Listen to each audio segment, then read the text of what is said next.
Alkitab menjelaskan ada dua cara Tuhan.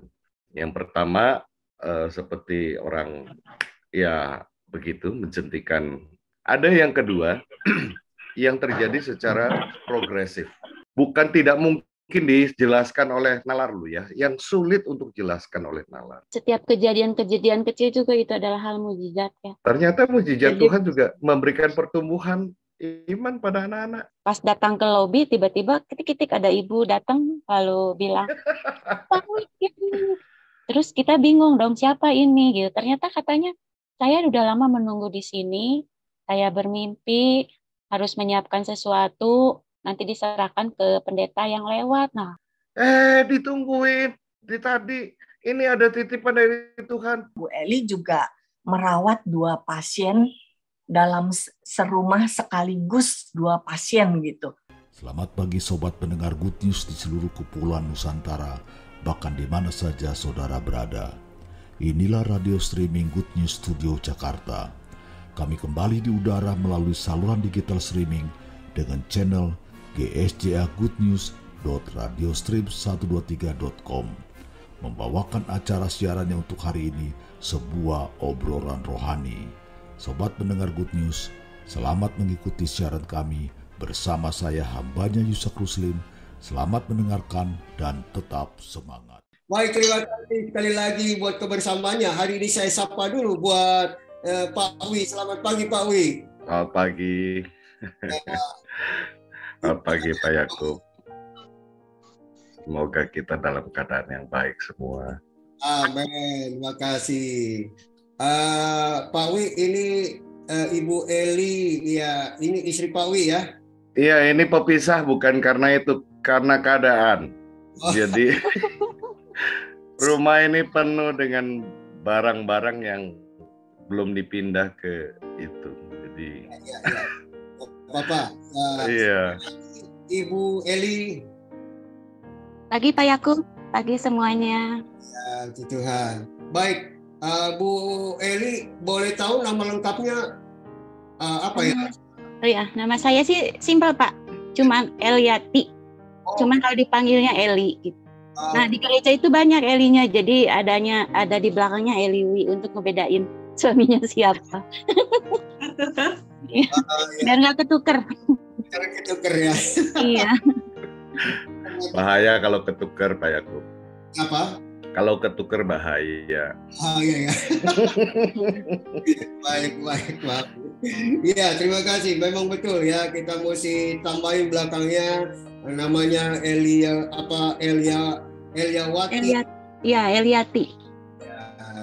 Eliatiwi, jadi supaya gampang. Ya, ini istrinya Pak Wi begitu ya. Baik, terima kasih baik teman-teman semua, baik yang di radio maupun yang di Zoom pada hari ini ya, kita akan kembali menyimak bersama-sama kita punya narasumber yang akan memberkati kita ya, dan nanti juga Ibu Eli akan menyaksikan ya bagaimana dia sebagai seorang pendamping. Waktu kami juga sakit dalam dokter mengatakan 30% hidup saya, tetapi istri yang sangat setia, dia mendampingi ya, walaupun dia menjadi sapam yang galak di dalam pengobatan. Saya sangat luar biasa bisa menemukan sapam yang luar biasa yang mengawasi saya, mengontrol saya supaya saya jangan salah jalur dalam pengobatan dan makanan minuman yang dikontrol. Terima kasih ya. Nanti ya kadang-kadang diperlukan ya Pak satpam galak kalau dalam kondisi seperti itu ya Pak. Nah, betul. Kalau nggak ada sapam yang galak kita main kebablasan. Betul. Ya. Kan kita maunya kalau yang lagi sakit maunya yang enak-enak aja ya, makan ini makan itu, padahal lagi proses pengobatan ya. Jadi mau nggak mau ada sapam yang galak, nggak boleh begitu ya. Jadi ada perintahnya. Kalau istri saya kebingungan mau nyiapin apa, ya karena semua mesti dalam bentuk blender. Jadi campur. Mbak, ngiring Mbak. Ini bagaimana? Galak nggak nih? Nanya ke saya atau ke istri? Kalau Pak Wil makan dalam keadaan sakit ya, yang biasanya yang jadi penggala kan istri begini yang mendampingi. Bagaimana Bu Eli? Apakah menjadi sabar atau agak sedikit galak begitu ya kalau ada suami makan yang salah begitu ya, pengennya makan ini makan itu padahal kita dalam proses pengobatan. Bagaimana Ibu Eli? Kalau saya sih berpikir gini Pak, sakit aja itu udah susah ya, udah nyusahin gitu. Jadi ketika ada hal yang tidak selaras dengan apa yang diinstruksikan oleh medis gitu ya, ya mungkin seperti anak kecil, maksudnya menghimbaunya itu dengan lembut gitu, maksudnya ini loh gini. Jadi nggak usah harus kayak galak-galak banget gitu. Kalau kami gitu nih. Karena udah sakit aja udah mumet gitu, harus ditambahin dengan mumet lagi. Ya, itulah ya seorang istri yang sangat menyayangi suami. Ini hansipnya nggak bawa tongkat, Pak. Ya, baik Bapak Ibu Saudara sekalian pendengar Radio Good News dimanapun berada, pada pagi ini kita akan dengarkan bersama-sama narasumber kita ya. Baik, kita akan serahkan kembali kepada Ibu Teti untuk memimpin acara kita dalam acara ini ya, karena kita tahu waktu berjalan terus dan kita mau simak bersama-sama. Silakan Bu Teti.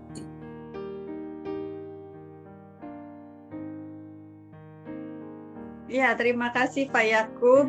Selamat pagi sahabatku semua, para pendengar Radio Good News yang dikasihi oleh Tuhan. Kembali kita berjumpa dengan Pak Wi, Pendeta Willianto ya. Yang Senin kemarin kita sudah banyak berbincang-bincang mengenai pengalaman beliau semasa diberi hadiah. Hadiah lah ya Pak Wi ya. Iya, hadiah istimewa. Tidak semua orang menerima hadiah itu dan tidak semua orang juga menerima mujizat gitu, apa namanya kalau hal seperti itu. Nah, itu yang akan kita bicarakan pagi ini ya. Iya, di sini juga sudah hadir Ibu Eli. Halo Bu Eli. Pagi Bu Teti. Iya, nanti kita bareng-bareng aja berbincang-bincang gitu ya. Iya, santai. Ya, santai aja. Iya, oke. Kalau selama ini kan pemahaman kita orang awam gitu ya, mujizat. Apa sih yang mujizat? Kayaknya mujizat itu harus hal yang besar, suatu hal yang merubah keadaan, seperti orang ya, kita kan banyak ya perumpamaan tentang mujizat itu. Yang pertama tentu yang kita tahu, air menjadi anggur. Nah, itu kan spektakuler gitu ya. Orang yang lumpuh bisa berjalan, orang yang buta bisa lihat. Jadi sepertinya kita kok mengerti bahwa suatu mujizat itu satu hal yang besar, satu hal yang mesti spektakuler. Nah, apakah memang seperti itu? Yuk kita bincang-bincang dengan Pak Wi. Gimana nih Pak Wi tentang mujizat ini? Ya, ini mujizat ini, ini ada, oke. Mungkin pengertian dulu kali ya, apa itu mujizat gitu ya. Ya boleh, silahkan Pak. Iya. Bahasanya yang biasa aja ya Pak. Bahasa. Ini susahnya kalau pendeta, kalau udah ngomong udah. Jadi yang sederhana aja. Apa sih mujizat ya? Gitu. Mujizat adalah sebuah peristiwa, sebuah kejadian yang dikatakan sulit untuk dijelaskan dengan logika. Di situ kata sulit ya.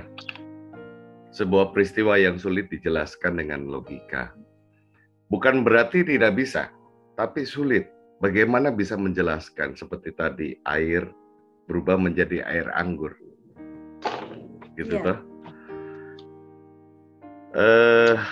Bagaimana itu bisa terjadi dan seterusnya dan sebagainya. Tetapi sebelum masuk nanti ke pengalaman kami pribadi, ya, istri saya dan anak-anak. Jadi peristiwa mujizatnya itu dialami di dalam keluarga. Ada banyak hal. Alkitab menjelaskan ada dua cara Tuhan melakukan mujizat. Ya. Yang pertama seperti orang ya begitu menjentikan jari, ada perubahan. Jadi prosesnya begitu cepat. Ada yang kedua yang terjadi secara progresif. Dalam arti ada proses dulu. Proses ini membuat orang untuk benar-benar yakin mau nggak dia mau melakukan itu. Gitu. Seperti kemarin sempat disinggung Senin yang lalu. Ketika Yesus ingin menyembuhkan orang yang buta. Caranya apa? Dia meludah ke tanah.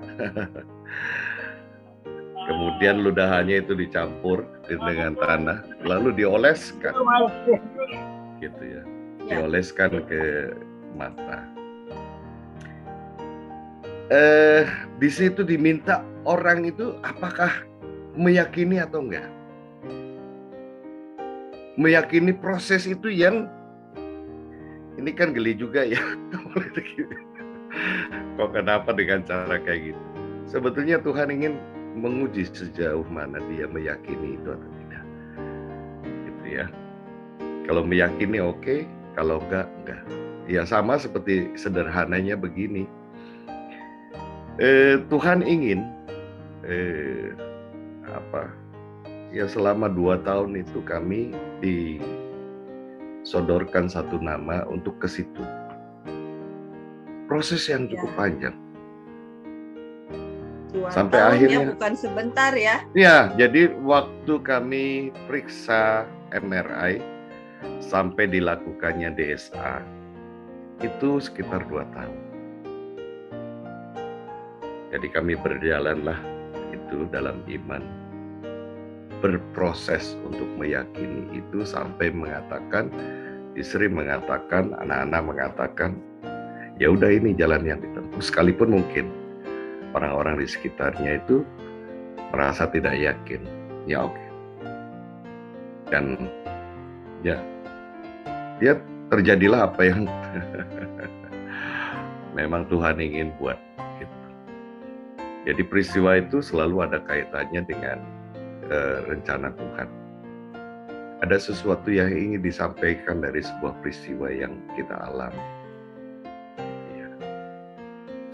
Nah hanya ini yang jadi masalah karena orang seringkali berpikir bahwa mujizat adalah sesuatu yang spektakuler. Ya. Ya. Bukan tidak mungkin dijelaskan oleh nalar lu ya, yang sulit untuk dijelaskan oleh nalar. Nah, karena orang selalu berpikir bahwa mujizat itu sifatnya spektakuler. Ini mungkin nggak misalkan kita yang umur 60 tahun ngedadak jadi umur 19 tahun kan nggak mungkin. Contohnya begitu. Orang seringkali berpikir kayak gitu. Didoakan sambil puasa apa segala macam terwujud nggak? Kita ingat ada satu pribadi yang mengokekan atau enggak, yaitu Tuhan. Jadi ketika kita minta mujizat itu terjadi, ya mesti selaras apa dengan rencana Tuhan. Kalau Tuhan tidak berencana itu di dalam hidup kita, ya saya bilang janganlah kemudian memaksakan Tuhan.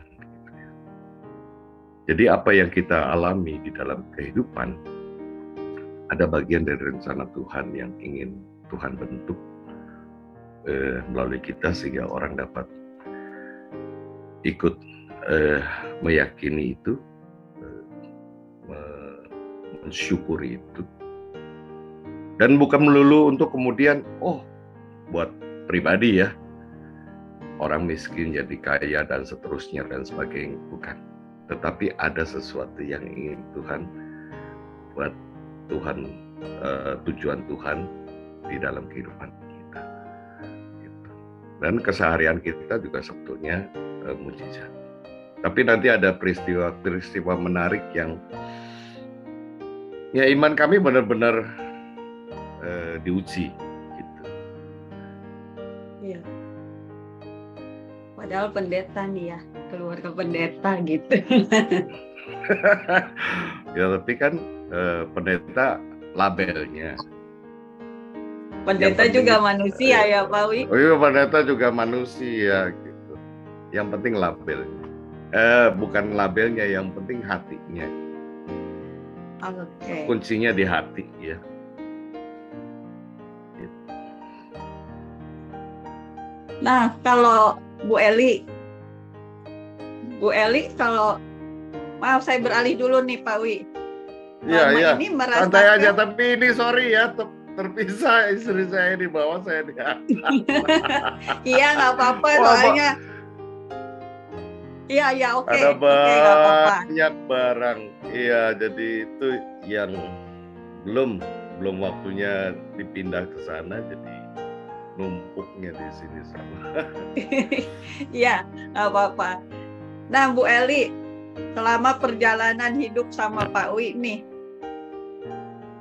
apakah mujizat itu yang tadi sudah dibahas sama Pak Wi ya? Mujizat itu apakah memang hanya dirasakan ketika Pak Wi ini sakit? Kalau saya pribadi sih secara orang percaya gitu mengimani bahwa setiap kejadian-kejadian kecil juga itu adalah hal mujizat ya. Seperti kita bangun, ada udara, ada matahari. Kalau nggak ada kan, kalau melawat ke rumah sakit itu orang sakit harus membeli oksigen gitu. Nah kita kan udah dikasih free ya dari Tuhan udara gitu ya. Terus kalau nggak ada matahari mungkin kita harus bayar listrik berapa lama gitu. Jadi hal-hal kecil itu bagi saya sih itu udah mujizat dari Tuhan gitu. Tapi memang mendampingi Pak Wi itu ada satu hal yang bagi kami keluarga itu bahwa merasakan bahwa Allah itu hidup gitu.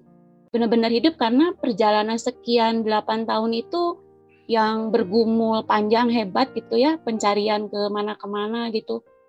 Segala cara dilakukan, berusaha dan berdoa. Pada akhirnya endingnya ya di situ gitu. Dan secepat itu prosesnya, lalu tanpa harus dibius total dan masih di meja udah langsung gitu ya.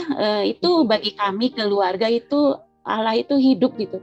Sampai saya mengucapkan banyak terima kasih kepada yang melakukan tindakan.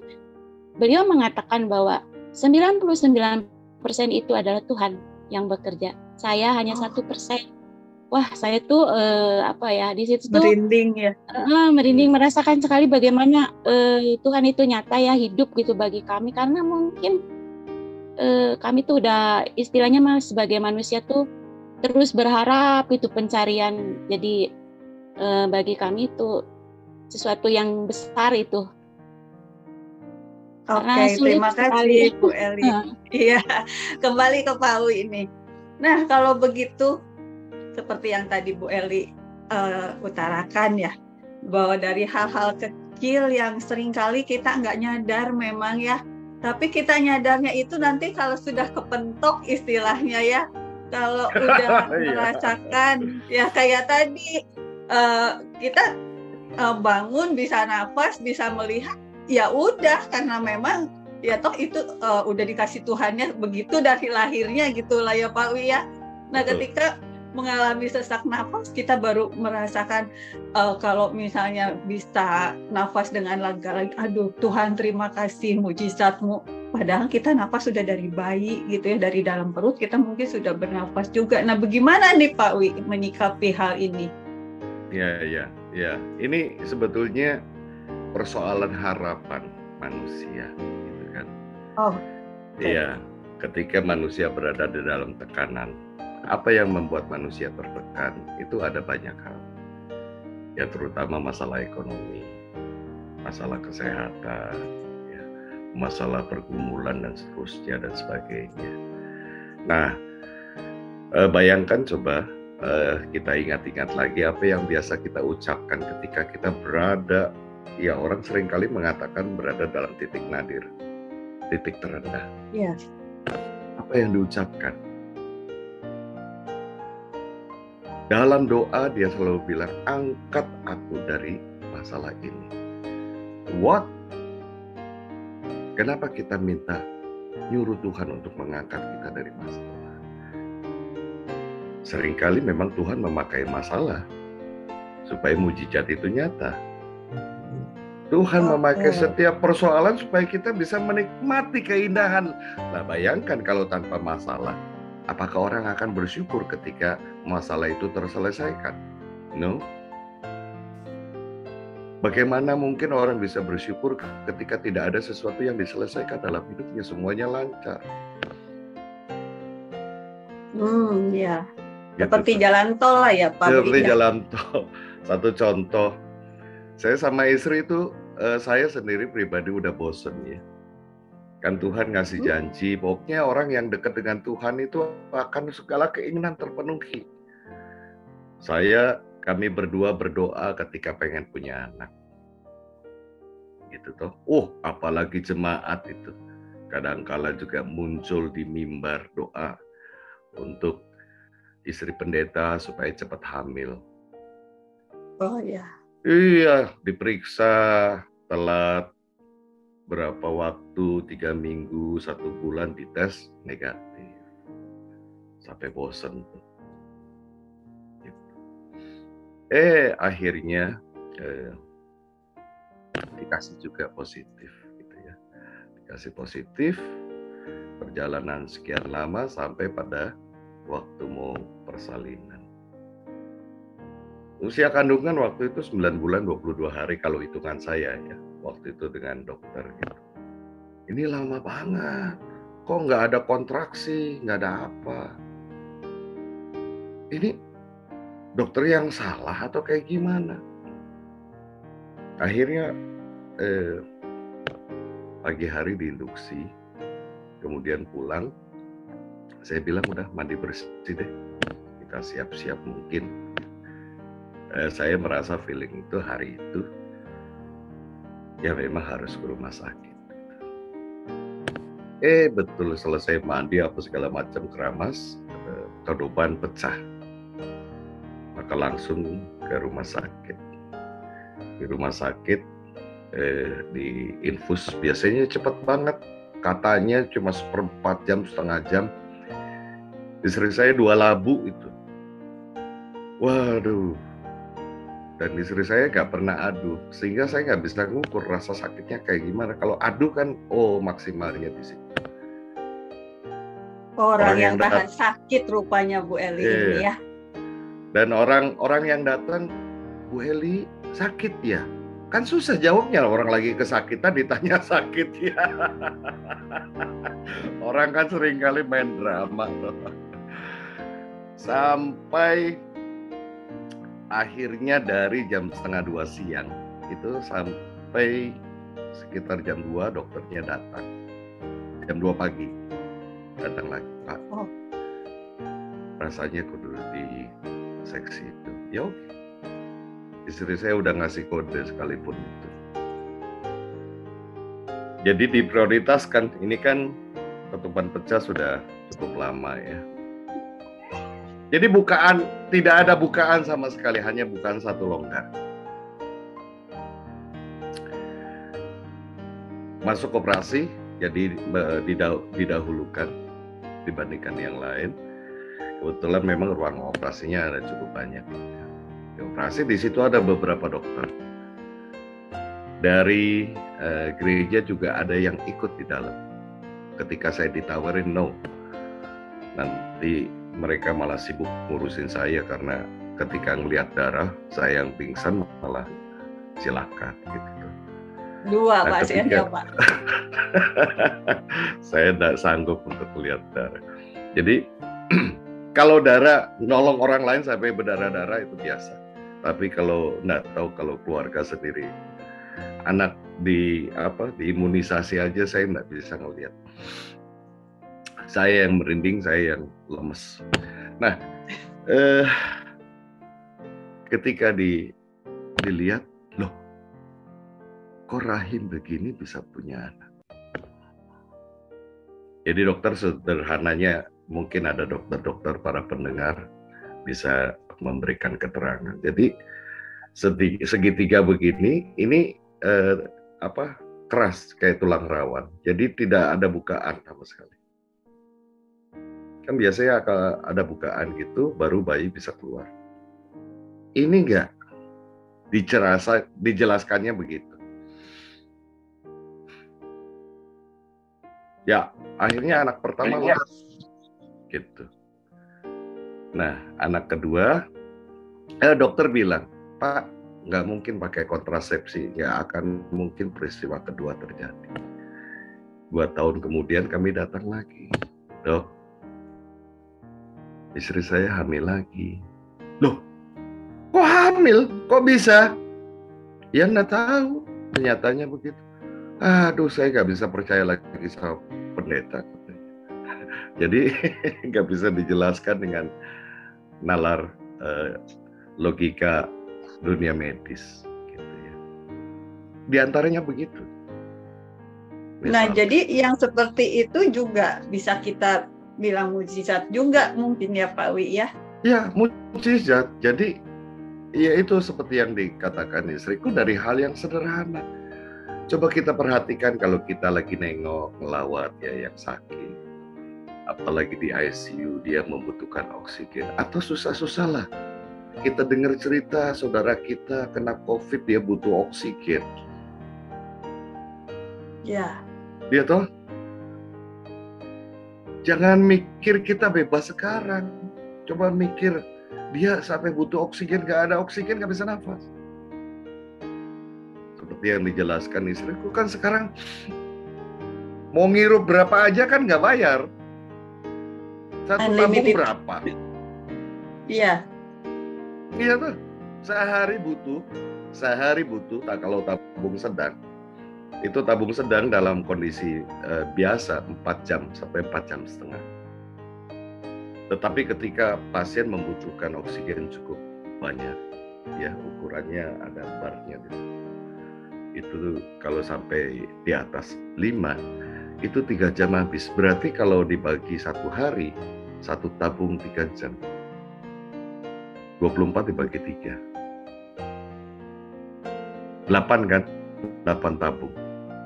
Kalikan 1 tabung refill berapa? 30.000? 30.000 kali 8. Itu sehari itu. Ya kan? Ya. Nah, kali seumur hidup kita boleh nafas selega-lega. Dan kita nafas mau nyedot lubang hidung kita, ada yang gede, ada yang kecil. Kan kita nggak pernah sirik-sirikan. Ya. Pasti. Orang lain juga menikmati. Mukjizat. Jangan sampai ketika kita sakit aja kita mengatakan, oh itu mukjizat loh. Diberikan kesehatan, kenikmatan, bisa makan. Saya sakit kan susah makan, itu kudu di blender. Lihat orang makan teh, aduh sebel bisa. Orang makan enak, saya pengen ngunyah aja, rahang nggak bisa digerakin. Sampai akhirnya setelah sembuh balas dendam. Istriku ngejelasin tuh, saya makan berapa setelah selesai operasi. Iya, boleh Bu Eli gimana nih? Bakso tahu apa lagi? Iya, jadi mungkin tentang pengalaman ini deh selama sakit gitu ya. Selama sakit ya. Ya perjalanan panjang ya. Soalnya ini kan 8 tahun. 8 tahun tuh waktu itu anak saya tuh kan punya anak 2 ya, laki semua. Berarti sejak usia itu 2008 anak-anak itu masih mungkin yang gede itu masih 8 tahun, yang kecil selang beda 2 tahun ya mungkin kelas 2 SD sama yang satunya TKB gitu. Nah itu memang saya sebagai ibu gitu harus berperan sebagai istri, juga harus berperan sebagai ibu dari anak-anak gitu ya. Kebetulan juga saya juga di rumah itu kan ada mamah yang ada di rumah gitu. Jadi saya juga harus berperan sebagai anak dari mama saya gitu ya, yang harus merawat. Nah itu hebat ya Ibu. Nggak semua orang bisa loh Bu, beneran. Itu mungkin Tuhan menganugerahkan supaya saya banyak belajar.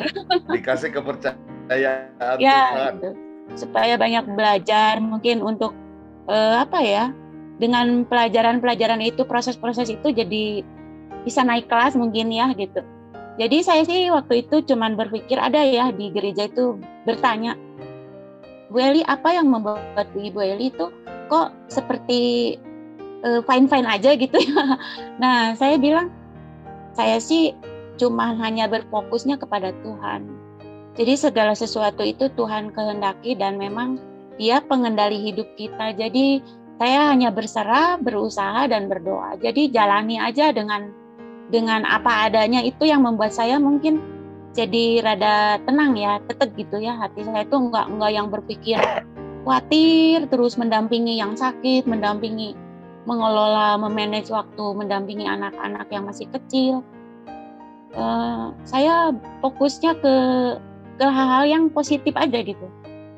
Karena kalau kita terlalu banyak khawatir itu tidak membangkitkan apapun. Tapi kalau saya percaya dengan iman itu akan membangkitkan kepercayaan untuk terus berharap kepada Tuhan. Tapi kalau kita khawatir ya mungkin akhirnya sakit, mikirin, ada rasa beban gitu. Jadi mungkin itu ya Bu Teti yang membuat bisa kuat dalam mendampingi itu, menghadapi kenyataan yang ada di depan ini gitu. Itu yang kalau selama pendampingan itu mungkin di luar sana juga mungkin sekarang masih ada yang bergumul mendampingi keluarga yang sedang sakit. Mungkin ya kalau bisa sharing saya itu fokus saja kepada Tuhan, terus membangun relasi dengan Tuhan, minta tolongnya itu kepada Tuhan gitu. Karena kita tidak bisa mengandalkan kepada manusia. Contoh hal waktu mama saya gitu ya. Tuhan itu sudah memvonis, ibu silakan ibunya bawa pulang karena dokter sudah hand up, tidak ada bisa yang kami lakukan. Jadi silakan bawa pulang dan sebisanya keluarga mendampingi gitu sampai Tuhan akhirnya bisa mengangkat ibu dari ibu katanya gitu. Nah, kami sebagai keluarga ya kan kami bukan dari keluarga dokter ya, terbatas gitu. Jadi kami ya mengikuti karena memang rumah sakit sudah etis begitu. Mama saya dibawa pulang pakai ambulan, lalu dirawat di rumah gitu. Tapi lalu kami diam aja kan enggak. Sebagai anak seperti mungkin Bu Teti juga punya anak, enggak mungkin dong ada anak sakit didiemin gitu ya. Cukup didoain kan, enggak ada usaha-usaha itu bertanya, cari-cari informasi gitu ya, kali-kali aja meringankan sakitnya atau kali-kali aja ada sesuatu kemajuan gitu kan. Tetap berharap. Nah, lalu kami itu kalau mungkin kemarin itu pakai dunia barat gitu ya, medis barat. Setelah di rumah karena udah diponis hand up, kami bawa pulang mama, lalu pakai ala-ala timur, ya, Chinese gitu ya, ginseng, refleksi tusuk jarum, bla gitu ya. Segala cara dilakukan. Jadi usaha dan berdoa itu yang penting di dalam mendampingi. Ya, puji Tuhan ya, walaupun dokter keterbatasan dia sebagai manusia, ya kan bukan pengendali hidup kita gitu ya. Jadi tidak pernah, jangan dulu putus asa lah intinya mah gitu. Jadi puji Tuhan mama yang tadinya diponis, ya cukup menunggu berapa hari, berapa bulan. Kita mah nggak ngelihat ke side effect itu, kita mah melihatnya gimana mama supaya terus dirawat, didampingi, selagi bisa gitu ya. Tapi ternyata Tuhan memberikan waktu lebih. Mama bisa hidup 8 tahun setelah 7-8 tahun setelah pasca stroke itu. Setelah diponis oleh dokter. Jadi jangan pernah mengandalkan kekuatan manusia. Tuhan aja yang harus kita pegang gitu ya. Itu mungkin seringnya Bu Teti. Eli. Ya. Ya, saya sedikit mau tanya nih. Ya. Silakan Pak Yakub. Ibu kan sangat luar biasa ya dalam cerita tadi ya. Jadi apa yang boleh dikatakan, ibu ini sudah tugasnya merangkap ya, ngurus suami, ngurus rangkap jabatan itu. Yang saya mau tanyakan adalah, adakah satu titik di hati ibu itu pernah kecewa tidak dengan Tuhan?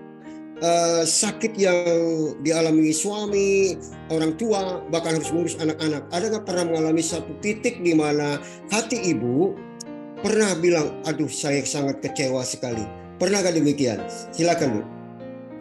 Kalau dari hati yang paling dalam ya, saya kan juga bukan robot ya, bukan batu yang tidak punya perasaan. ada hati untuk menilai itu, tapi tidak terlalu, mungkin persentasenya dari 1 sampai 10 tuh nggak sampai ngebleduk di atas 50, Pak, nggak. Kalau saya lagi lelah, lagi capek, mungkin ada, karena gini kan, kami, Pak Wi tidur di atas ya, rumah kami kan tingkat. Terus mama saya karena sepuh di bawah gitu, supaya tidak loteng-loteng. Nah, ketika saya mungkin lelah ya, saya lagi mendampingi Pak Wi, terus di bawah itu mama perlu pendampingan juga kan, saya langsung turun tuh berebet gitu, lari ya. Nah, secara fisik kan jadi secara pikiran, secara fisik, apalagi mama udah sonde, udah kateter, udah segala macam masih ini ya, masih nenclok gitu di tubuh gitu. Nanti sebentar kemudian Pak Wi butuh apa, saya lari lagi, belum anak-anak masih kecil, udah harus PR kudu didampingi gitu kan. Kan anak-anak kebetulan nggak ikut les gitu, jadi saya harus berperan sebagai guru dari mereka gitu. Jadi ya itu pembagian waktu itu kadang mungkin di titik lelah, nah apalagi mendampingi Pak Wi itu kan dia sakit vertigo dan sakit kepalanya itu 1 kali 24 jam. Otomatis kan saya nggak mungkin tidur aja sementara si Pak Wi kesakitan kan, sebagai istri harus ada ya, maksudnya mungkin harus mendampingi, walaupun apa yang saya lakukan tidak berbuat banyak gitu, tapi setidaknya dengan hadir dan ada aja udah bagus gitu ya. Cuman kadang di titik lelah saya, karena mungkin fisik itu harus menyeimbangkan kesemuanya itu tadi yang anak, ibu, dan suami, ada di titik saya ketika saya lemah gitu, kecapean gitu ya. Nah, terus saya tidak bisa mendampingi suami dengan optimal lah. Saya juga kan manusia ya, ada titik motorik ininya lagi ngedampingi terus tiba-tiba ketiduran gitu. Rasanya bersalah gitu, tapi mau apa gitu ya, nggak bisa optimal mendampingi Pak Wi misalnya. Nah, besoknya tuh ada waktu-waktu yang rasanya tuh, duh Tuhan kenapa ya saya begini gitu ya. Nah tapi saya diingatkan kembali yaitu Pak, mungkin dalam kondisi apapun tuh hubungan relasi dengan Tuhan itu kudu harus lebih gitu. Jadi kenapa saya kuat dan tidak sampai akhirnya ngeklaim bahwa Tuhan itu tidak baik pada saya, itu tidak sampai terjadi begitu, karena saya melihat dan selalu terngiang-ngiang itu lagu itu tuh, apapun juga menimpamu, Tuhan menjagamu. Nah, itu bagi saya tuh menguatkan sekali. Jadi itu yang mensupport akhirnya, oh iya saya tuh harus kuat gitu. Karena kalau saya kuat, 3 subjek Pak Wi, Mama, anak-anak itu bisa ini. Belum rumah tangga kan, kalau dulu Pak Wi lagi jag-jag ya, mungkin hal-hal kecil misalnya aqua galon habis, dia yang tumpahin gitu kan. Nah sekarang setelah Pak Wi sakit, boro-boro kan buat ngurusin badannya aja udah gitu. Jadi kan Wonder akhirnya, Woman. Jadi kan akhirnya yang listrik bola matian naik gitu kan. Terus salon juga apapun gitu, gas apa. Jadi sampai sekarang ada efek positifnya ketika rumah tangga kami itu nggak punya ART atau apa, ya tenang-tenang aja gitu, karena memang mungkin sudah terbiasa gitu. Jadi kayaknya nggak ada tuh payaku, paling lagi titik-titik terlemah aja tapi digiangkan lagi dengan lagu itu gitu, sampai endingnya Tuhan menjawab dan mengangkat semua itu. Wah tambah ini ya. Nah, gitu Pak. Jadi mungkin saya ceritakan dulu sedikit ya keadaan Mama. Iya, silakan.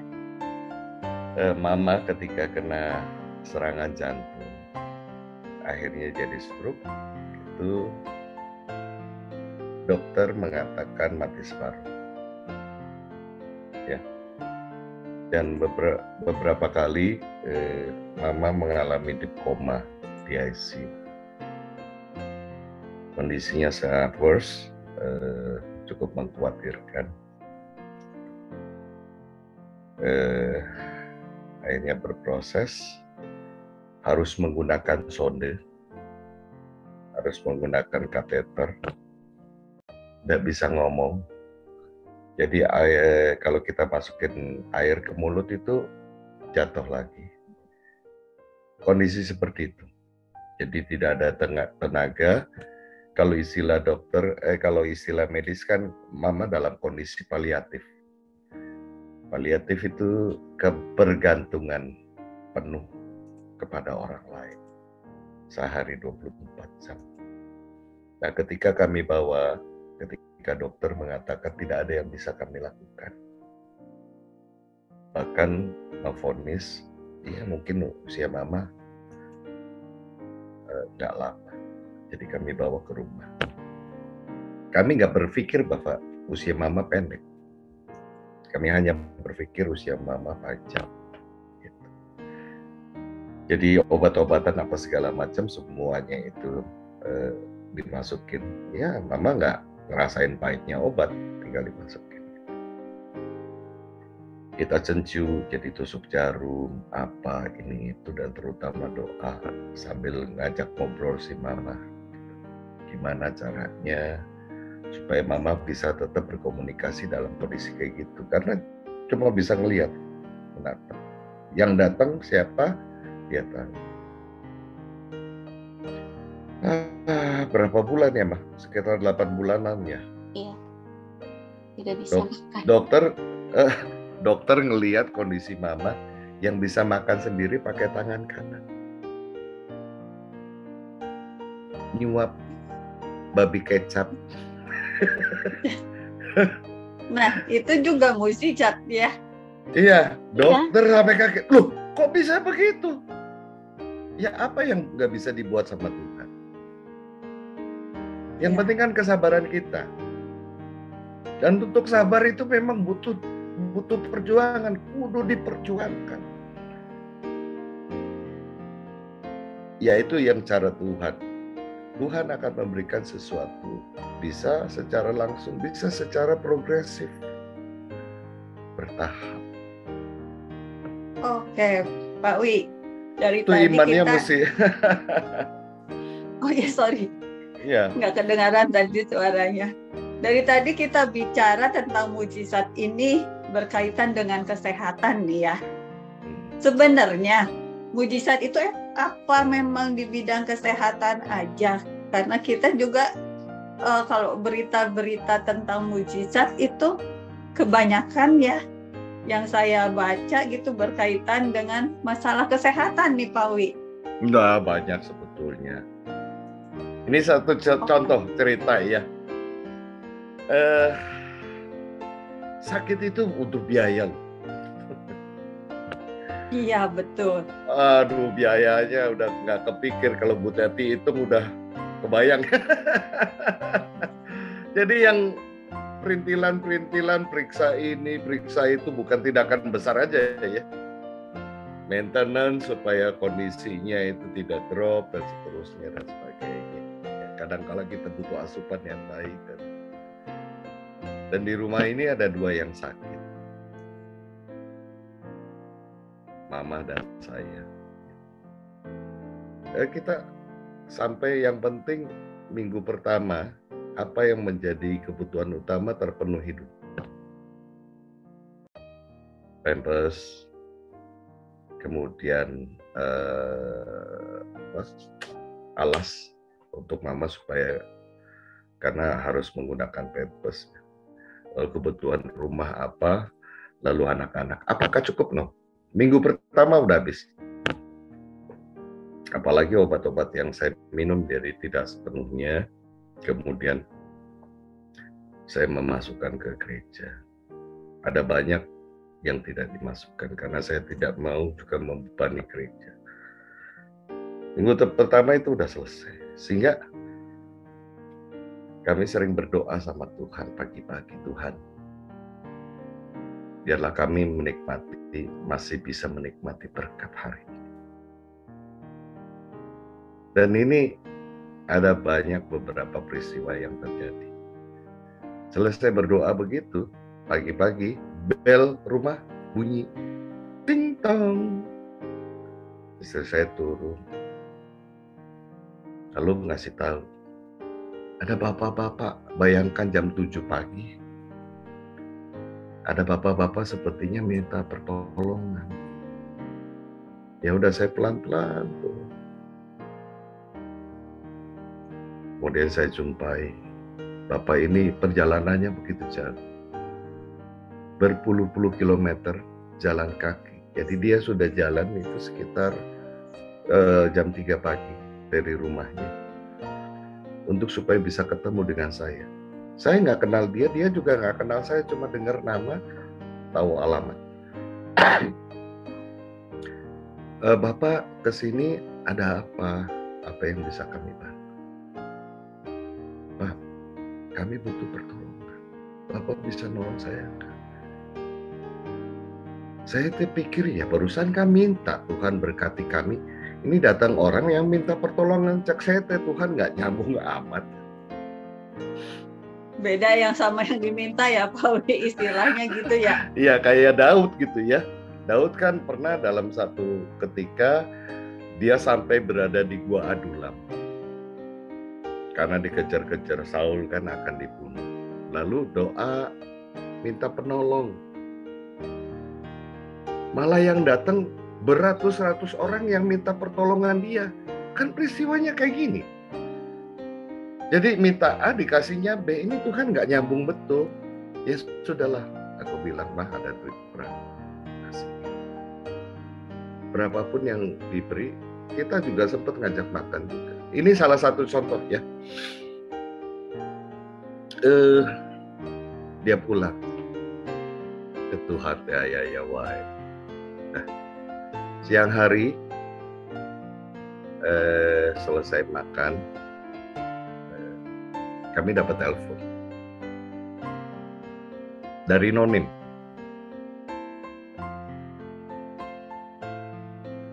Dia bilang begini, Pak, maaf kita baru kenalan, saling kenal. Saya tidak mengenal Bapak siapa, Bapak juga tentu pasti tidak mengenal saya. Kita sama-sama orang asing. Tetapi beberapa bulan Tuhan munculkan nama Bapak lewat mimpi. Isinya agar tolong seorang pendeta di Bandung yang sedang kesakitan.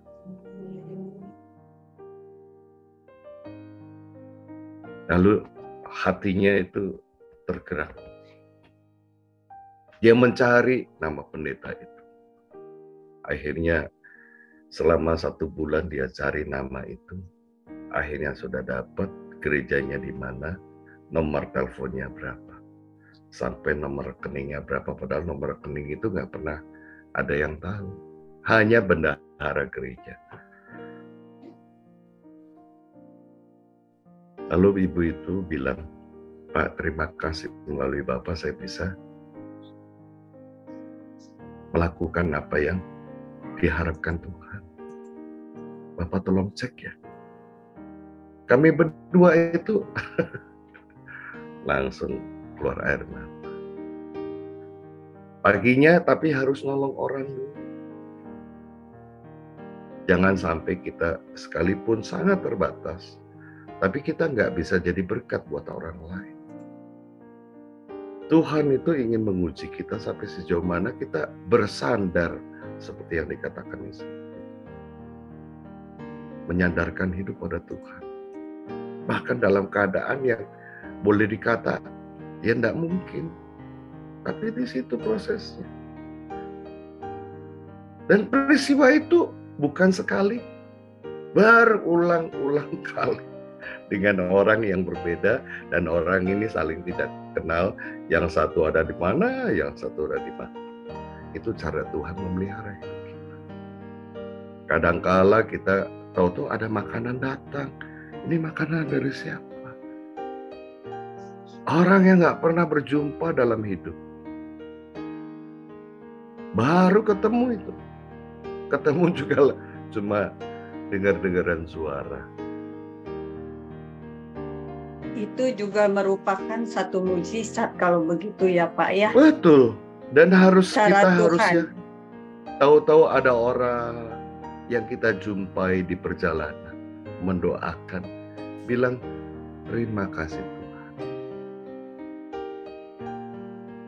Jangan anggap sepele hal-hal yang begitu. Cara Tuhan itu unik dan kita tidak bisa mendikte Tuhan. Tuhan berkati dokter, berkati obat-obatan, berkati apa. Bisa juga cara lain yang, nah ini yang sulit kemudian dicerna oleh logika. Bayangkan Tuhan bisa pakai anak kecil dengan 5 roti, 2 ikan.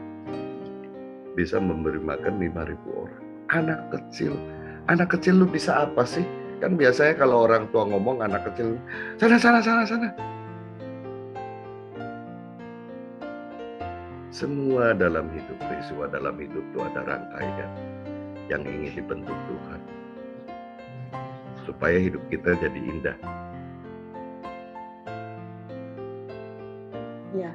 Dan masalah harus tetap aja kita jalani. Jangan ada, misalkan kita sedang berhadapan dengan tembok tinggi. Kita minta jangan supaya kita dipindahkan di sebaliknya gitu. Supaya bebas. Minta kekuatan Tuhan untuk bisa melewati itu. Kalau bisa minta Tuhan untuk mendaki.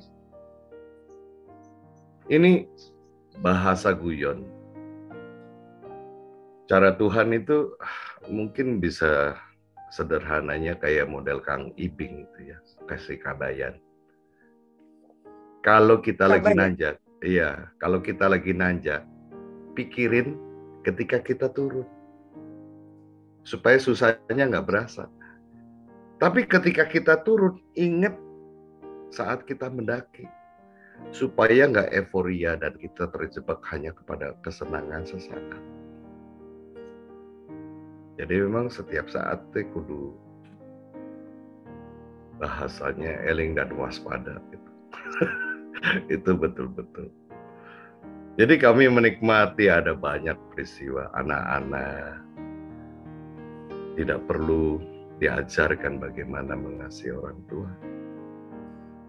Melalui kami yang merawat mama, Tuhan itu luar biasa. Hadirkan mama di dalam keluarga kami. Kami berdua nggak usah ngajarin ke anak-anak, sayang ke orang tua tuh mesti gini, no. Tapi mereka ngelihat dari apa yang dikerjakan papa mamanya. Bahkan ketika kami nggak ada ya, pelayanan, omaknya butuh. Oma, mau ini enggak? Pengen itu enggak? Jadi kami diceritain kembali dari sama mama, jadi kami ketawa, oh ya anak-anak. Ternyata mujizat Tuhan juga memberikan pertumbuhan iman pada anak-anak. Sekarang dua-duanya pelayanan tanpa harus disuruh. Kadangkala saya khawatir sampai kecapean. Semua kebaktian dia meliput pakai kamera. Yang kakaknya ngurus ini itu dan seterusnya, setting bikin podcast apa. Padahal kuliah juga, mesti kerja juga gitu. Kira-kira begitu. Iya, jadi mujizat itu bisa dalam berbagai bidang, bisa dalam bentuk apa saja gitu ya. Ya jangan batasi kuasa Tuhan lah intinya. Itu kuasa Tuhan. Nggak bisa ya. Bisa dalam banyak. Tidak bisa diukur oleh kekuatan daya pikir. Contoh kecil misalnya betul. Ya lagi waktu kami ke rumah sakit gitu. Pas datang ke lobi tiba-tiba ketik-ketik ada ibu datang lalu bilang, terus kita bingung dong siapa ini gitu. Ternyata katanya saya udah lama menunggu di sini. Saya bermimpi harus menyiapkan sesuatu, nanti diserahkan ke pendeta yang lewat. Nah, kebetulan nih Pak Wi lewat. Terus dia menyerahkan amplop coklat. Kita tuh yang ada di situ tuh, oh Tuhan. Oh iya, jadi gitu gini. Aneh gitu ya kan, kalau menurut daya ukur pikir manusia itu nggak bisa terukur kalau mukjizat itu. Jadi cerita lengkapnya begini. Jadi kami datang ke rumah sakit, itu terlambat. Yeah. Nah, beliau juga ke rumah sakit, periksa juga. Hanya dia bawa-bawa itu, bukan anggota jemaat. Jadi dia mimpi kamu kasihkan ke pendeta yang membutuhkan. Yang pertama kali kamu lihat. Jadi dia jam 10:30 saya sudah selesai diperiksa. Kami datang jam 1. Oh. Jadi nungguin aja. Pas ngelihat saya, jadi beliau mau pulang, kami masuk. Ditungguin. Tadi ini ada titipan dari Tuhan. Saya melongo aja.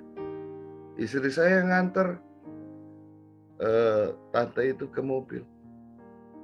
Mungkin orang-orang lihat, ini bapak ini kunaon sih, nah cerik gitu, keluar air mata. Bisa dijelaskan nggak gimana cara Tuhan? Padahal itu kan sudah ada di dalam rangkaian Tuhan kan. Gue pengen begini untuk ini. Tahu-tahu ada orang yang nggak dikenal, Neng. Nanti Tuhan berkati ya, apa segala macam. Terima itu. Jadi mungkin Bu Teti kalau boleh sharing ya, sekalipun kita dalam kesulitan hidup, mungkin keluarga kami tuh karena ada pergumulan sakit penyakit gitu ya. Tapi bukan berarti kita tuh juga berfokus kepada diri sendiri aja gitu. Apa sih yang bisa kita beri juga untuk orang lain? Jadi mungkin hal-hal kecil ketika ada orang yang butuh atau apa, kita tuh jangan egois ya, hanya memikirkan diri sendiri terus kita punya segini gitu lalu kita menghiraukan orang lain. Justru itu Tuhan tuh mengingatkan kita untuk bisa berbagi juga kepada orang lain gitu. Nah, puji Tuhannya dengan pergumulan perjalanan proses ini gitu, itu bagi anak-anak itu jadi berdampak ya. Mereka bertumbuh, jadi apa sih yang bisa saya berikan kepada Tuhan dan kepada orang lain gitu. Jadi pengucapan syukur itu yang akhirnya pengucapan syukur untuk mau melayani gitu di gereja dimanapun untuk berbagi dan sebagainya. Jadi ikut ini sosial dan sebagainya. Jadi ya mungkin itu efek dari itu ya, dampak dari kita menghadapi itu. Makanya kalau ketika Pak Wi ada sesi ulang tahun gitu, jemaat hadir gitu, padahal kita tidak merayakan, tapi mungkin mereka atas perhatiannya datang ke rumah, lalu dia bawa semua kue dan sebagainya, padahal kita tidak merayakan apapun gitu. Jadi kita kan yang di tuan rumah itu kan jadi bingung apa yang harus kita berikan ya, surprise party dari sananya mungkin. Nah, itu justru bagi anak saya itu suka itu ya, terharu gitu. Bagi dia itu suka ngomong, kok diam aja tadi. Justru kalau digini-giniin suka flashback ke belakang gitu, ketika mendampingi papahnya gitu. Karena kan berarti masa-masa kecilnya dia itu nggak ada. Kalau orang lain mungkin ada sesi main bola dengan papahnya gitu ya, di usia kecil gitu. Ya. Ini tuh begitu hilang gitu. Masa-masa pendampingan dari seorang figur ayah itu hilang gitu karena papahnya sakit gitu kan. Nah, makanya ketika Tuhan berikan usia dan diberikan kesehatan, itu bagi anak itu flashback tuh sangat terharu begitu baiknya Tuhan gitu. Jadi suka ya ada rasa, Tuhan sangat bersyukur. Jadi itu kalau ulang tahun itu ngecas mereka bahwa Tuhan udah begitu baik buat keluarga kami. Jadi apa sih yang harus kita berikan? Jadi kalau kita cuma berpangku tangan, ada orang susah diem aja gitu, kayaknya tuh egois gitu. Itu akhirnya membentuk kami semua itu, Bu Teti. Yang datang itu bisa 100 orang lebih.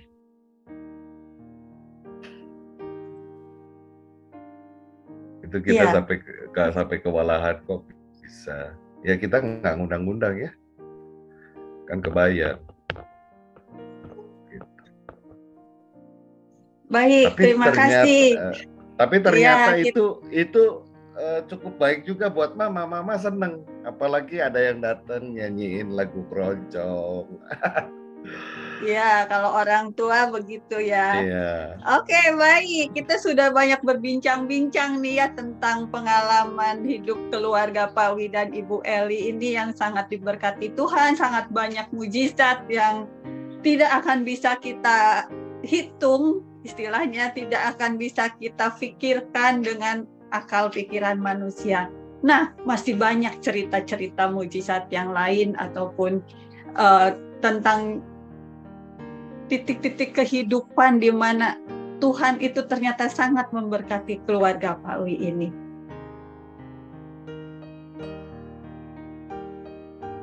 Para pendengar Radio Good News, kita kembali di acara orkestra. Pagi ini kita berbicara tentang mujizat.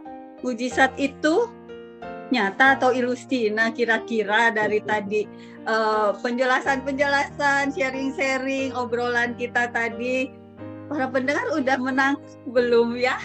Nah, kalau masih ada yang merasa gamang, merasa ingin ditanyakan, atau merasa akan berbagi tentang pengalamannya tentang mujizat ini, silakan para pendengar ketik SMS atau WA di 0818 94 1137 0818 94 1137. Kami tunggu ya.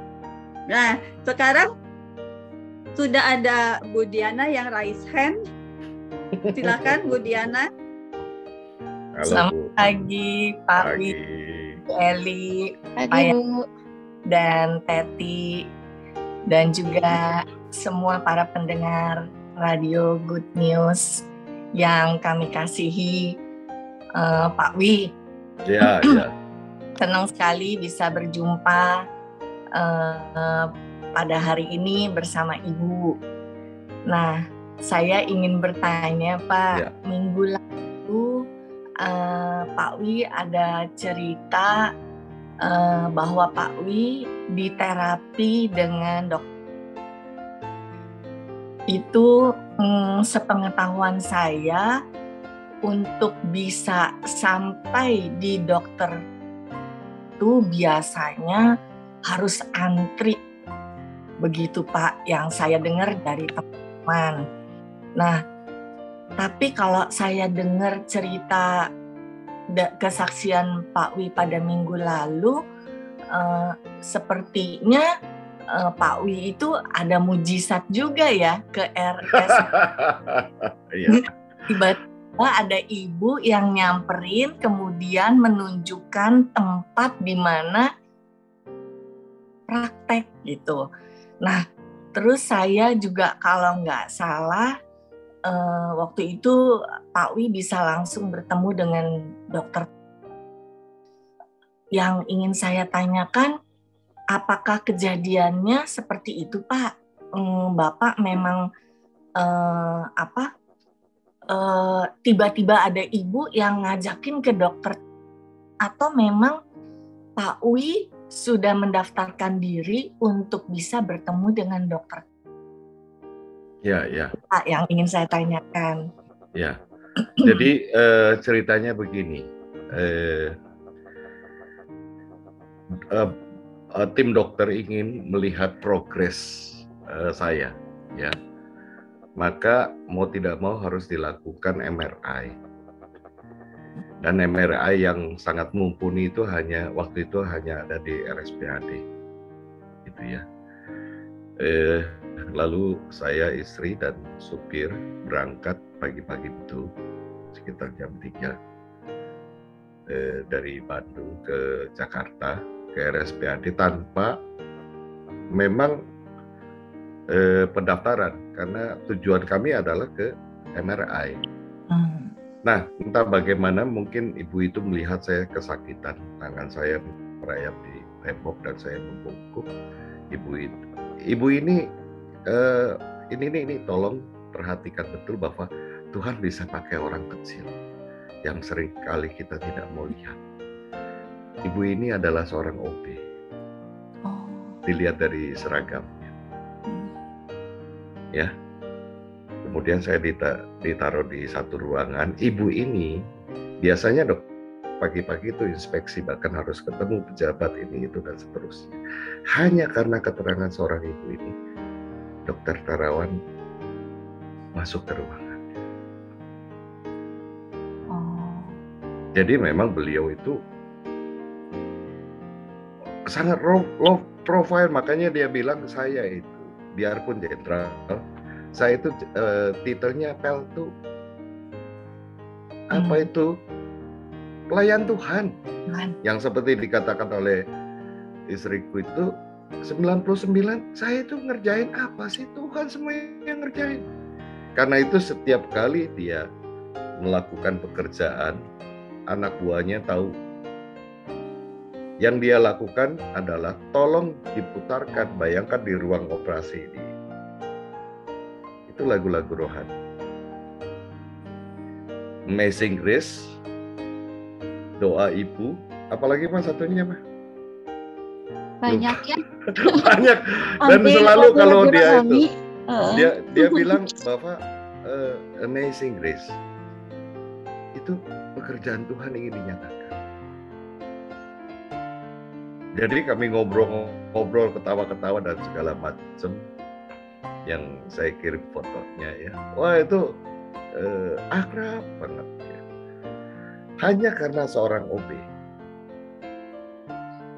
ada orang yang membutuhkan pertolongan. Yuk, OB itu kan, ibu itu kan nggak kenal kami juga nggak kenal. Tapi Tuhan bisa pakai orang kecil itu untuk perkara yang besar. Alkitab banyak.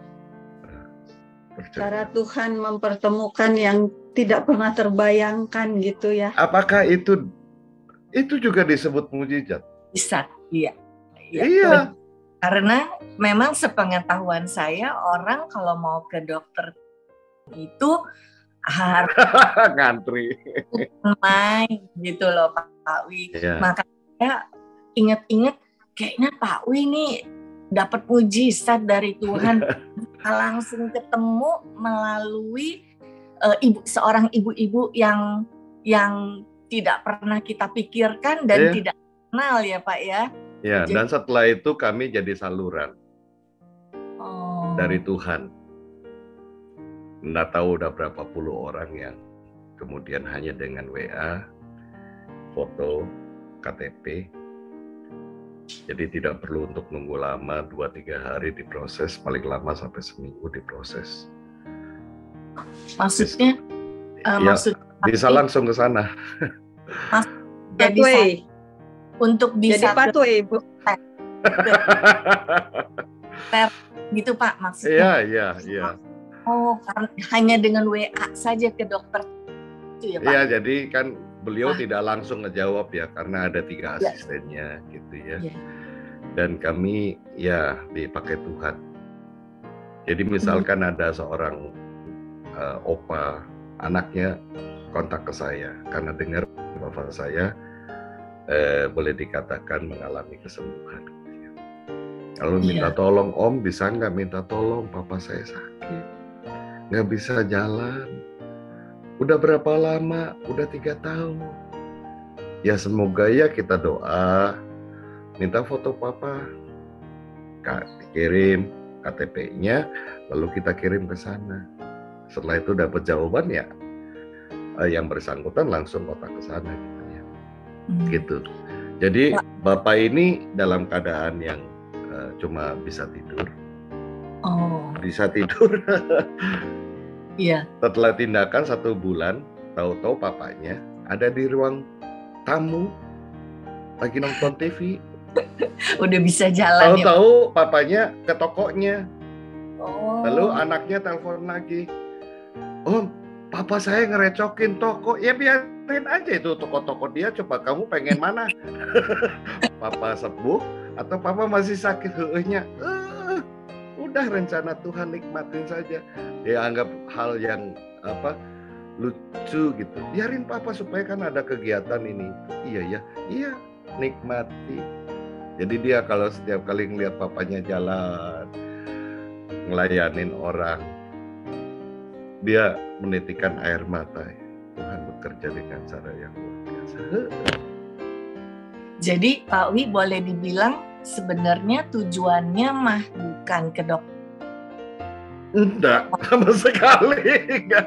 Iya Bu, jadi kami itu ke sana untuk MRI sebenarnya. Karena dengar di sana tuh sensitivitas untuk mendetek rekam medisnya tuh lebih bagus gitu. Jadi bisa aliran darah sekian % ke otak dan sebagainya tuh ketahuan.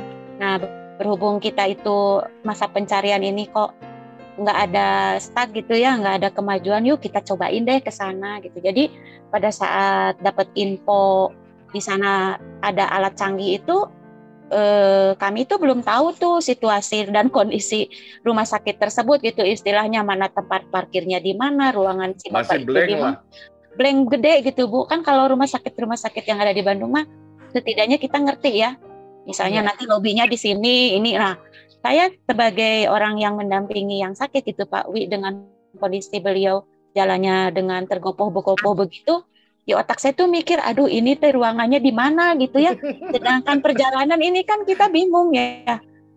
Di mana ini si lobi, di mana nih tempat pendaftaran MRI dan sebagainya.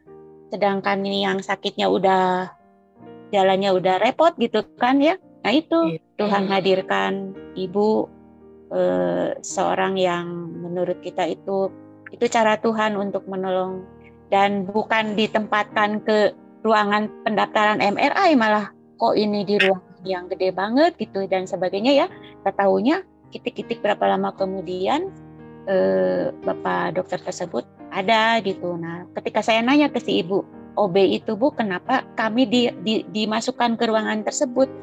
Kan ibu itu sempat nanya, Bapak dari mana? Bisa lihat KTP enggak? Saya sodorin dong KTP Pak Wi ya. Mungkin dia baca di situ ada pekerjaan gitu. Pekerjaannya kan rohaniawan.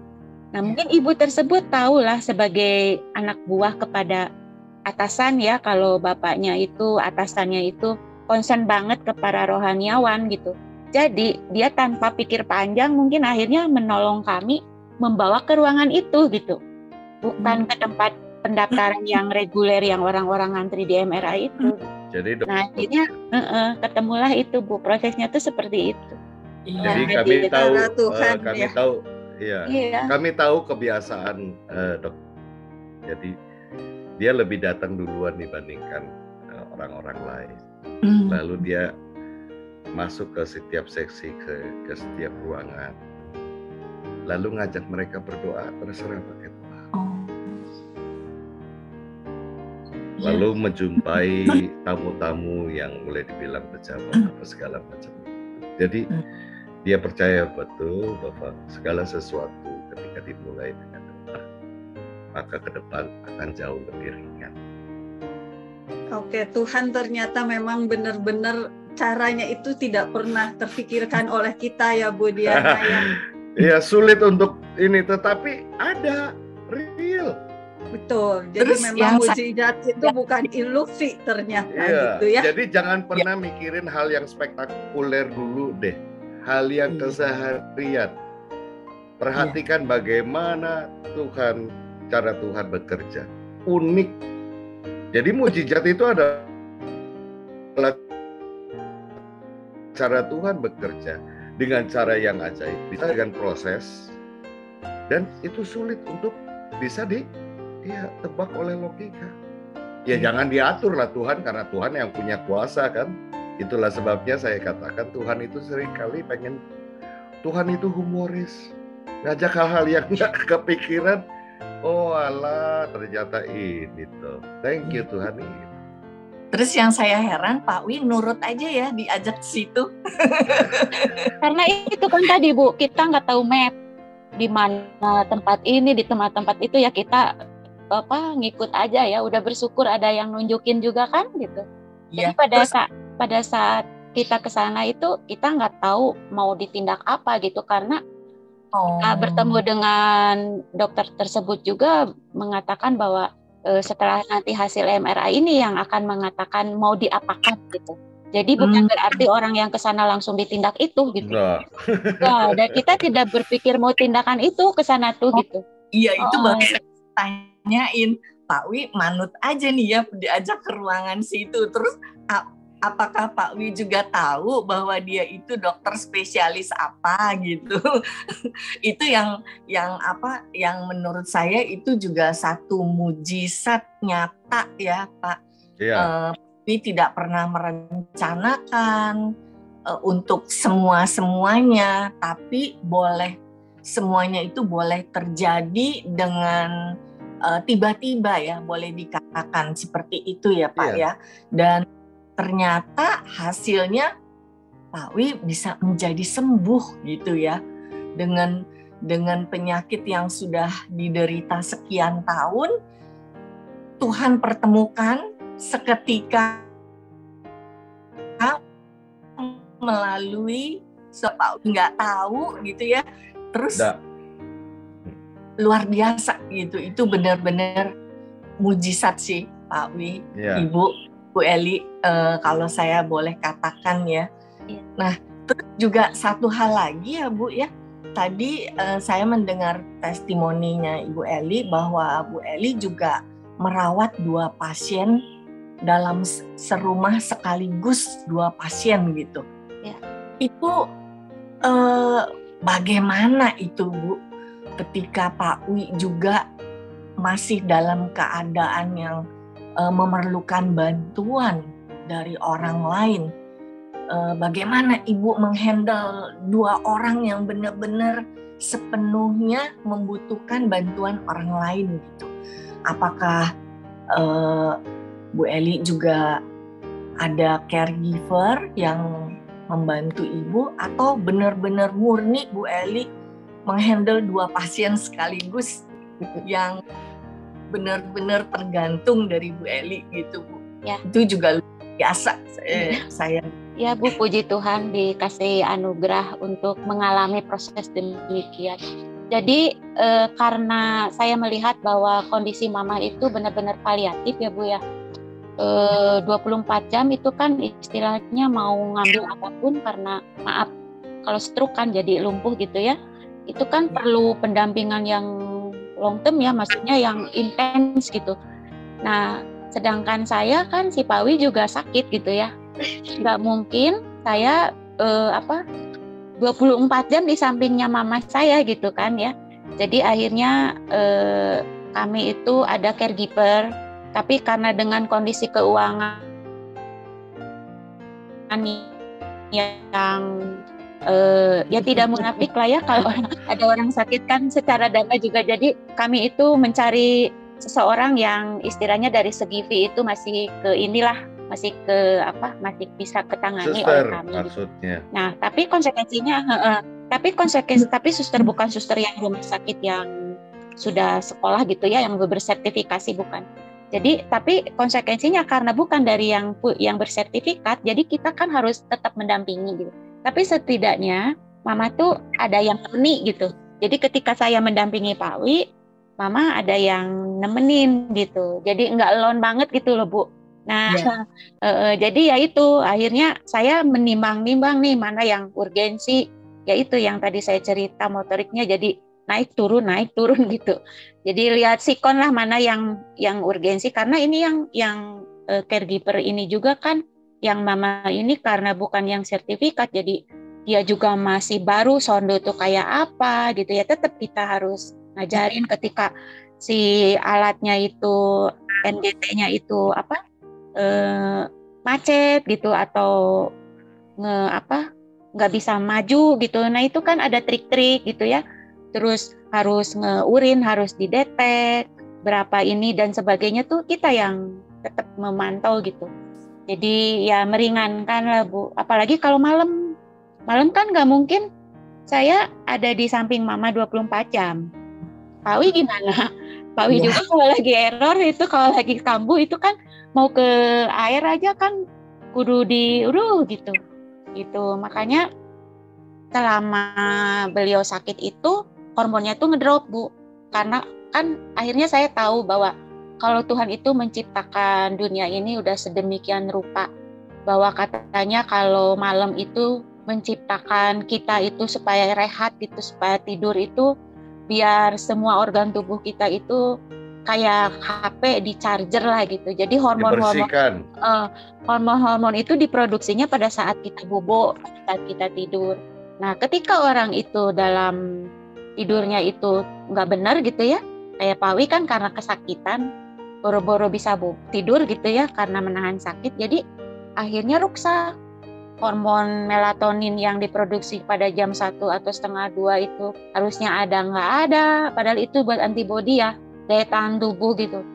terus yang jam 3:30, jam 5 buat ketahanan sebagai seorang laki-laki juga lewat gitu. Ya udah akhirnya rusak gitu. Nah itu jadi apa? Ya kalau tanpa mamah, tanpa mendampingi, saya juga sebagai anak kasihan ya.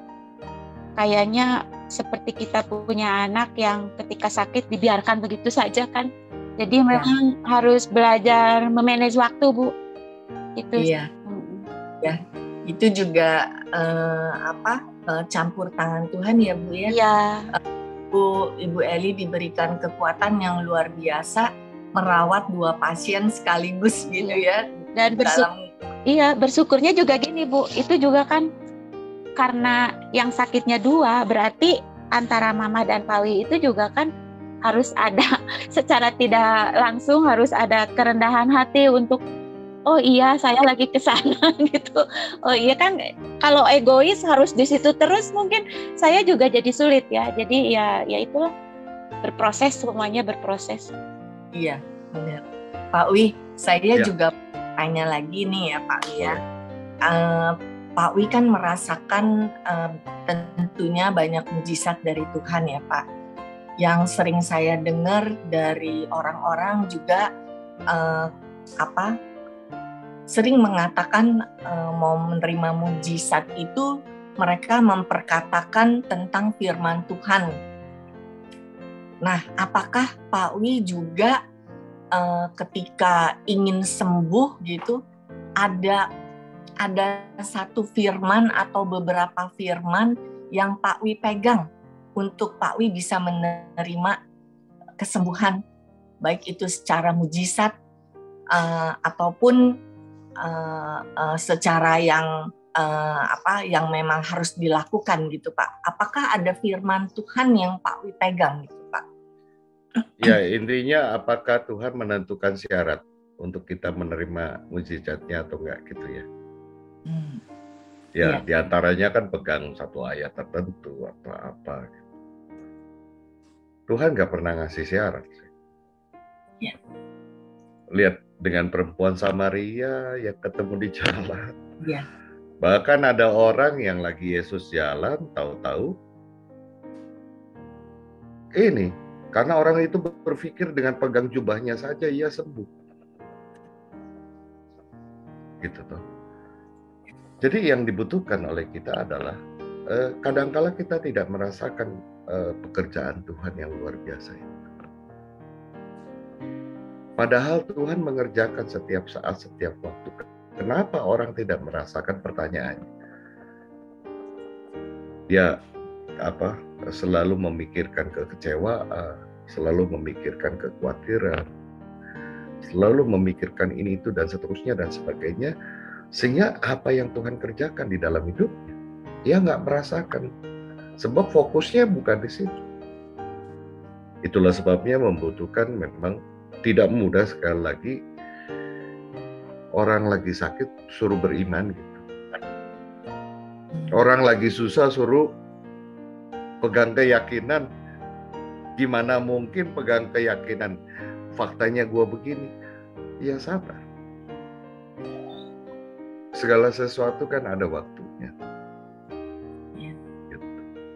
Dan dalam sakit pun kami dapat merasakan.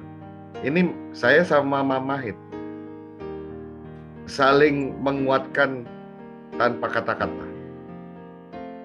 Kalau Mama melihat saya, kalau saya lagi kesakitan, Mama ngomong, mungkin mesti Mama yang cerita ini. Jadi saya dikuatkan oleh Mama merasa dikuatkan oleh saya gitu loh.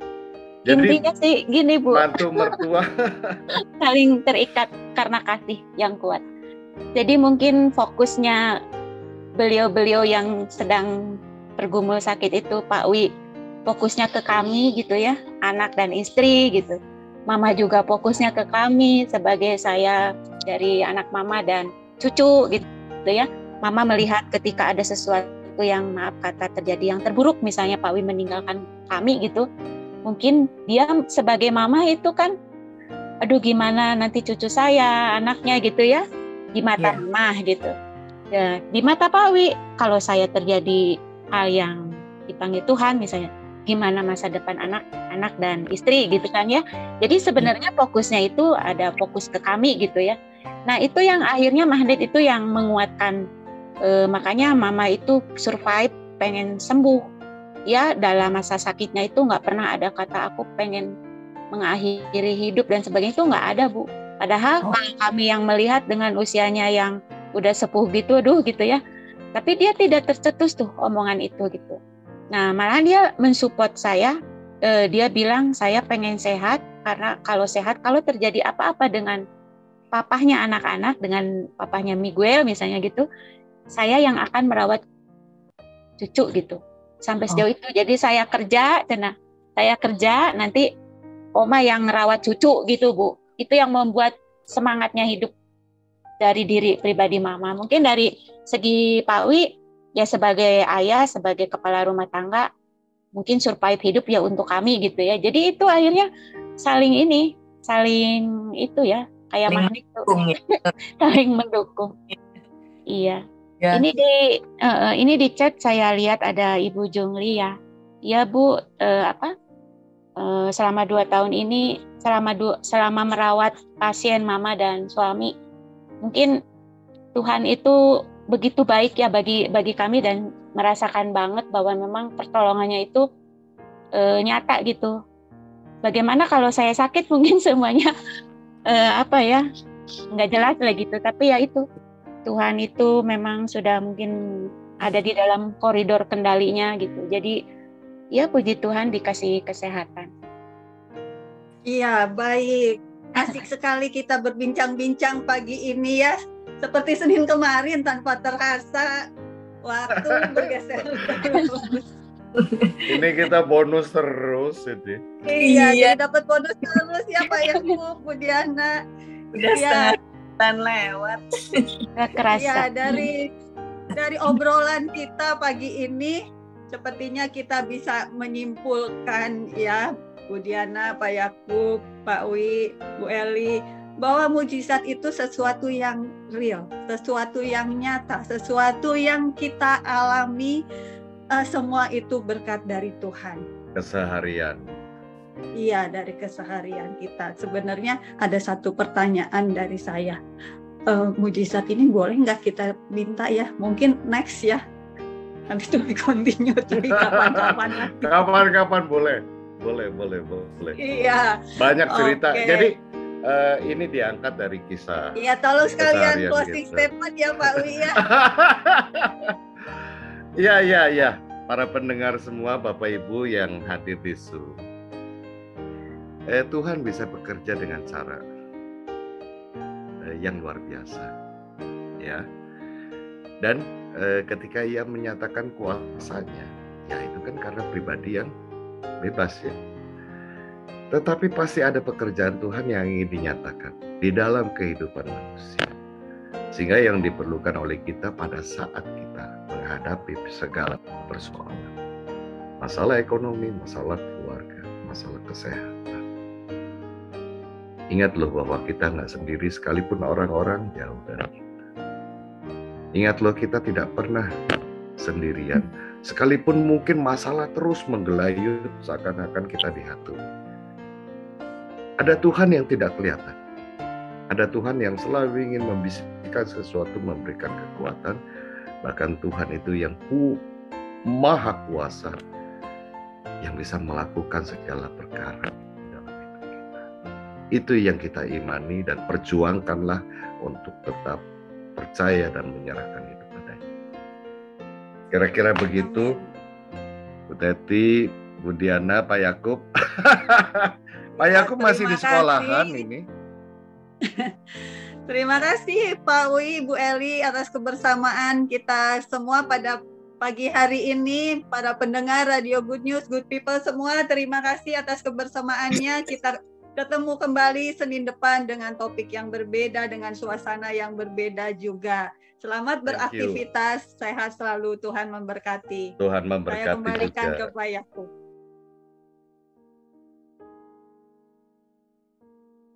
Ya, terima kasih buat Pak Wi bersama dengan Ibu Eli yang sudah bersama dengan kita. Bapak Ibu Saudara sekalian pendengar Radio Good News dimanapun berada, kami mau informasikan bahwa besok kita ada kedatangan tamu yang sangat super sibuk. Beliau adalah staf ahli gubernur dari Kalimantan Timur. Beliau mengalami kanker paru di tahun 2018.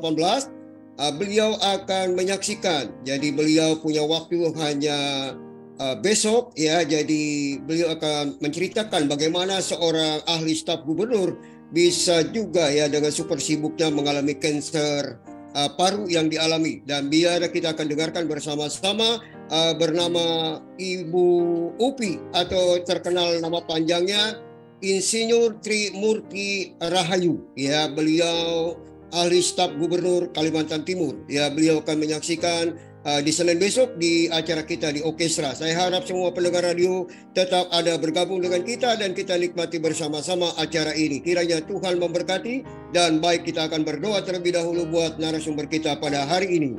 Bapa kami di dalam surga, terima kasih kami naikkan syukur kepadamu. Kalau hari ini Tuhan, Pak Wi bersama dengan Ibu Eli kembali Tuhan memberikan kesaksiannya bagaimana pertolongan Tuhan sungguh luar biasa, dan mujizat itu Tuhan bukanlah sesuatu yang boleh dikatakan hanya isapan jempol atau perkataan yang bohong, tetapi ini sebuah kenyataan yang kami bisa melihat bahwa ada banyak mujizat-mujizat yang Tuhan berikan di dalam kehidupan Pak Wi bersama Ibu Eli. Begitu juga dengan kami semuanya Tuhan. Kami bisa melihat mujizat itu nyata buat kami, dan kami percaya Engkau masih terus memberikan mujizat buat orang-orang yang masih berharap bersandar kepada Tuhan. Kami membawa Tuhan buat teman-teman kami yang di radio maupun yang ada di Zoom. Engkau yang memberkati, Engkau yang boleh menolong, Engkau boleh menyertainya. Kami menyerahkan seluruh kegiatan aktivitas mereka Tuhan sepanjang hari ini. Biar Engkau yang memberkati dan melindunginya. Terima kasih ya Tuhan, Kau baik adanya. Jauhkan dari virus-virus yang ada, dan biar kami terus dalam keadaan sehat yang Tuhan berikan. Terpujilah nama Tuhan, Engkau baik adanya Tuhan. Glory bagi nama Yesus. Dalam namamu hamba sudah berdoa dan mengucap syukur. Haleluya. Amin. Amin. Terima kasih Pak Wi. Terima kasih. Terima kasih. Oke, terima kasih semuanya. Terima kasih. Tuhan berkati. Ya, Tuhan berkati.